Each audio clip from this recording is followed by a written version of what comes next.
Welcome to the Real News Network. I'm Jessel Noor in Baltimore.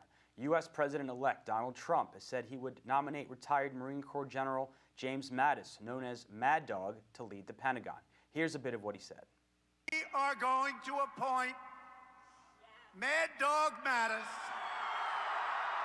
as our Secretary of Defense.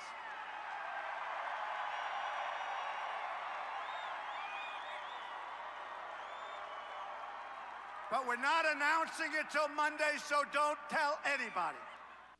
Mattis is known for his distrust of Iran and considered a seasoned military veteran. Some have described his military record as blood-soaked.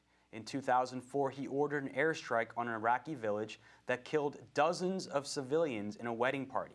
He later dismissed eyewitness reports of the wedding, questioning why people would get married in the middle of the desert. In 2005, he publicly said he enjoyed killing Afghans. And what's gotten even far less attention, as our next guest notes, is Mattis's position on the board of directors of General Dynamics, one of America's top defense contractors. Well, now joining us to discuss this is William Hartung. He's the director of the Arms and Security Initiative at the Center for International Policy.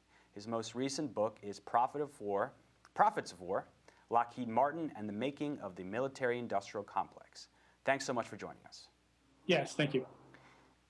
So, of course, Trump promised to drain the swamp, but now he's appointing Mattis. Give us your response. Well, it's the military-industrial complex at work. I mean, not only is he putting a general in charge of the Pentagon, but he's a general who spent time on the board of General Dynamics, which is one of the largest Pentagon contractors in the country, which builds tanks, other armored vehicles, the next generation ballistic missile submarine, all things that he will have to deal with when he's at the Pentagon. So I think that's a very serious issue that should be considered in thinking whether this person should be the Secretary of Defense. I hope Congress will raise this during his confirmation hearings. And because he only retired in 2013, Mattis would need the U.S. Congress to waive a requirement that a defense secretary be a civilian for at least 7 years before taking the top job at the Pentagon. Talk about why this is important. Well, we have the history of civilian control of the military, and I think there's a reason for it.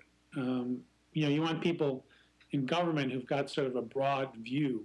Mattis is a combat person. That's sort of how he made his reputation, fighting in Iraq, fighting in Afghanistan. It's less clear that he's a diplomat. And in any case, I think that principle of civilian control is kind of central to our democracy. And the fact that Mattis has been tapped for Secretary of Defense, Michael Flynn, a general, as National Security Advisor, possibly David Petraeus at the State Department, gives a strong military cast to the entire foreign policy apparatus of the Trump administration, which again, I think could lead to kind of a narrow view of what our foreign policy should be. I mean, will they lean towards military solutions? Will they try to build the civilian institutions of government and diplomacy? It's not clear, but I think there's certainly a danger there that will tilt in the wrong direction. And these generals have track records of war, and so as you would suggest, so is there a possibility, even though Trump ran on a platform of, at times, of non-intervention, that they'd be in a position to take this, what can be described very much as a very hawkish foreign policy, and make that our nation's policy? And for example, Mattis his tour was in the U.S. military in a leadership position was cut short because of his views on Iran, his desire to carry out covert actions, which could possibly lead to escalations and rise in tensions with the U.S. Well, it's interesting. Trump likes generals who've disagreed with the Obama administration. And in this case, I think Obama was right to let him go. I mean, they were in the middle of trying to negotiate an agreement to curb Iran's nuclear program. He was talking about, as you said, things like assassinations, stopping ships on the high seas, acts of war. And so Trump has already made a lot of negative statements about Iran. Flynn is obsessed with Iran. So there's certainly a danger of confrontation there. Occasionally you'll find that military leaders are, less inclined to push for intervention than a civilian ideologue. But we don't really know how that's going to play out. But certainly on Iran, I think that's a very concerning issue. And there's some reports that Mattis may have been originally more hawkish on Iran, but more recently he may have stepped back those comments and be more willing to see how the deal played out. What can you tell us about that? Well, I think he's kind of accepting reality, which would be a breath of fresh air in a Trump administration, in the sense that the deal's already done, and rather than tear it up, it was a multilateral deal with other countries, including Russia, China, European allies, all on board, to see if it works, as opposed to starting from scratch, in which case many of the other countries that were on board before might just go their own way, and it would be a U.S.-only policy. So there's some array of hope in that area, although he'll be up against a lot of anti-Iran deal people surrounding the president. But at least there's a possibility that he'll, counsel a more reasonable approach. And what could a Trump presidency mean for the military-industrial complex? You write that at the moment, the Pentagon budget is already $600 billion plus a year.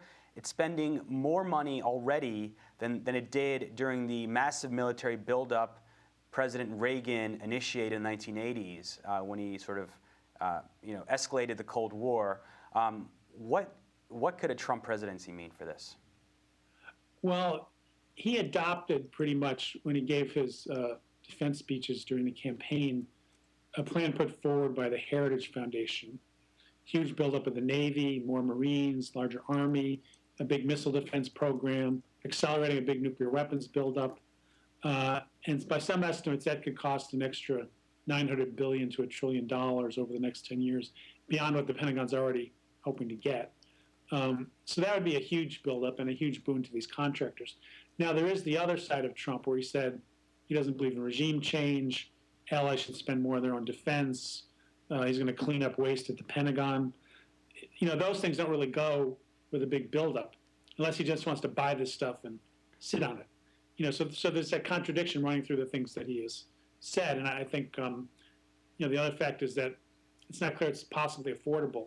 Huge tax cuts, building this wall, allegedly, a big infrastructure program, and a huge Pentagon buildup. There'd be a sea of red ink. And there's a lot of Republicans who claim they're against that. Would they sit still for it? We'll have to see. All right, William Hartung, thanks so much for joining us. Thank you. Thank you for joining us at the Real News Network.